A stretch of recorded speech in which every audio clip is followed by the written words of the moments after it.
हज़रत अबू मूसा अशरी रज़ी अल्लाह अन्हु बयान करते हैं कि रसूलुल्लाह सल्लल्लाहु अलैहि वसल्लम ने फरमाया, अल्लाह ने जिस इल्म और हदायत के साथ मुझे माबूस किया है, इसकी मिसाल इस बादल की तरह है जो ज़मीन पर बरसा। ज़मीन का कुछ हिस्सा अच्छा था जिसने इस पानी को जज़ब कर लिया, और उसने चारा और बहुत सब्ज़ा उगाया। और ज़मीन का बाज़ हिस्सा सख्त था, उसने पानी को रोक लिया, जिससे अल्लाह ताला ने लोगों को नफ़ा पहुँचाया। लोगों ने वो पानी खुद पिया और जानवरों को पिलाया, और इनको सब्ज़े से चुराया।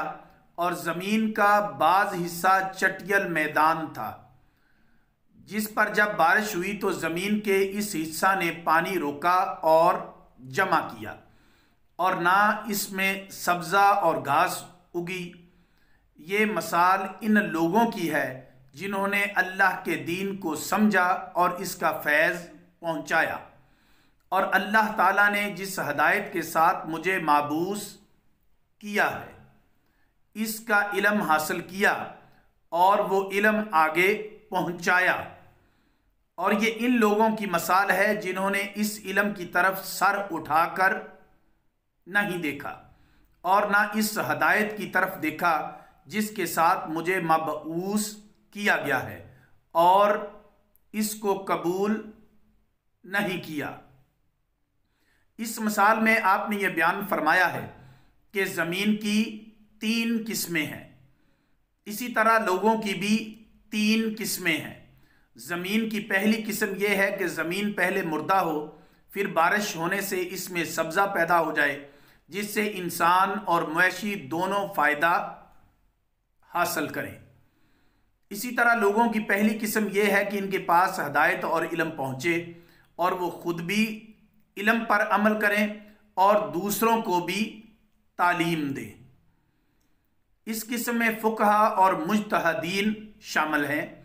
ज़मीन की दूसरी किस्म यह है कि वो बारिश के पानी से सब्ज़ा तो नहीं उगाती, लेकिन वो पानी को जमा कर लेती है, जिससे ज़रूरतमंद इस पानी को हासिल कर लेते हैं।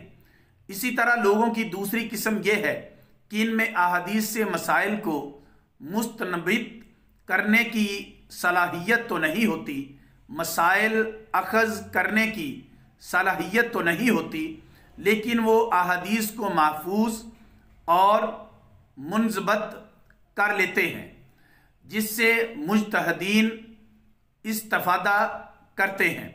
इस किस्म में मुहद्दिसीन और रावियाने हदीस हैं।